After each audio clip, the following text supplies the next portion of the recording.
Ikaze kuri Miroga Fish, aho twigira hamwe uburyo bwo kubaka ubuzima bwiza binyuze mu bumenyi bw'amafaranga. Uyu munsi turakomeza n'igice cya 4 cy'igitabo tumaze iminsi tuvugaho. Muri iki gice umwanditsi yibanda ku mpamvu gutangira kubaka umutungo hakiri kare ari ingenzi cyane. Umutungo ni ikintu kigufasha kwinjiza amafaranga by'igihe kirekire. Ushobora kuba ubucuruzi, ushobora kuba amazu, ishoramari ndetse n'ibindi. Muri iki gice umwanditsi asobanura ko gutangira hakiri kare bigira uruhare runini cyane mu rugendo rwo kubaka ubukire. Umwanditsi atangira iki gice avuga ko igihe ari umutungo ukomeye cyane. Abantu benshi bibwira ko kuba umukire bisaba gutangira ufite amafaranga menshi, ariko si byo. Niyo watangira uzigama amafaranga make cyangwa ugashora amafaranga make buri gihe, igihe nicyo gituma amafaranga yawe arushaho kwiyongera kandi akakugirira akamaro. Iyo utangiye gukora ibyo hakiri kare, urimo kubaka umutungo kandi uri kubaka urufatiro rukomeye rw'ubukire. Umwanditsi akomeza avuga ko gutangira kare bituma ubona amahirwe menshi yo gushora imari. Iyo utangiye kare uba ufite igihe cyo kwiga, kugerageza ndetse no gukosora amakosa. Abantu benshi bageze ku bukire ntabwo bageze ku ntsinzi umunsi umwe, ahubwo babigezeho kubera gutangira kubaka umutungo wabo hakiri kare, bagakora ndetse bakagerageza n'ibintu byinshi.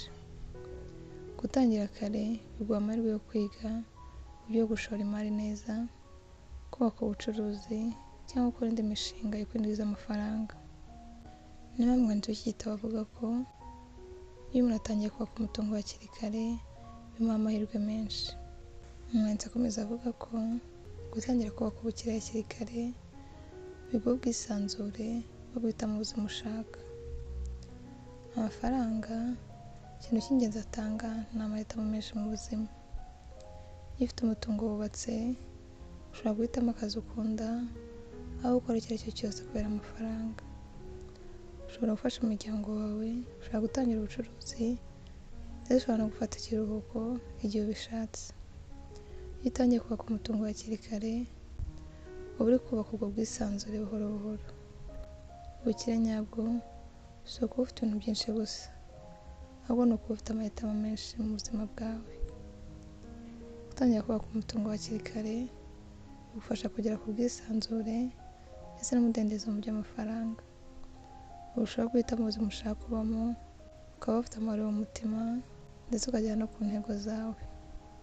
Ikindi umwanditsi avuga ni uko kubaka umutungo kare bituma ugira imyitwarire myiza y'amafaranga. Kubaka umutungo ntabwo bitangira ku mafaranga menshi, ahubwo bitangirira ku myitwarire myiza. Kwizigama, kwandika gukoresha amafaranga yawe, kwirinda imyenda itari ngombwa ndetse no gushora mu bumenyi bwawe. Iyo utangiye gukora ibyo byose hakiri kare bihinduka umuco wawe, ndetse n'amafaranga yiyongereye ukomeza kuyakoresha neza kuko usanzwe ufite iyo myitwarire yo gucunga amafaranga ndetse no kuyakoresha neza. Abantu benshi batsinze mu by'amafaranga si uko binjiza amafaranga menshi kurusha abandi, ahubwo ni uko bazi gucunga amafaranga neza kandi bakayakoresha neza kugira ngo barusheho kubaka umutungo bagere no ku ntego zabo. Umwanditsi akomeza avuga ko gutangira kubaka umutungo hakiri kare bigabanya ibibazo by'amafaranga mu buzima bwawe. Iyo umuntu yatangiye kubaka umutungo hakiri kare aba yiteguye ibihe byose. Ashobora kugira amafaranga y'ubwizigame, ashobora kugira amafaranga ishoramari rimwinjiriza, kandi ashobora no kugira ubundi buryo bumufasha igihe cyose habaye ikibazo.